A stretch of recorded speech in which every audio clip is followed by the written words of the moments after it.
El moll de l'os de l'obra és la llarga entrevista que Richard Nixon va concedir al periodista David Frost. Malgrat no ser cap expert en política, era un gat vell dels platós de televisió i va acabar guanyant per cau quan va obligar l'expresident a demanar perdó, cosa que mai havia fet públicament. Per què no va cremar les cintes?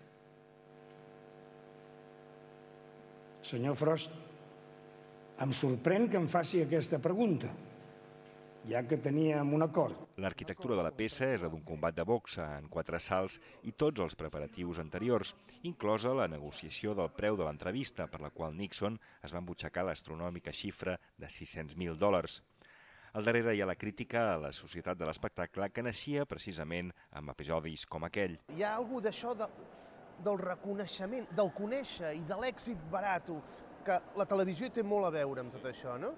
La gent perd el cul per la gent que surt a la televisió i la gent perd el cul per sortir a la televisió, no? L'obra s'escenifica fins al 18 d'octubre en 2 versions, una d'elles qualificada com a unplugged, molt més conceptual, sense artificis escènics i amb la paraula com a protagonista absoluta.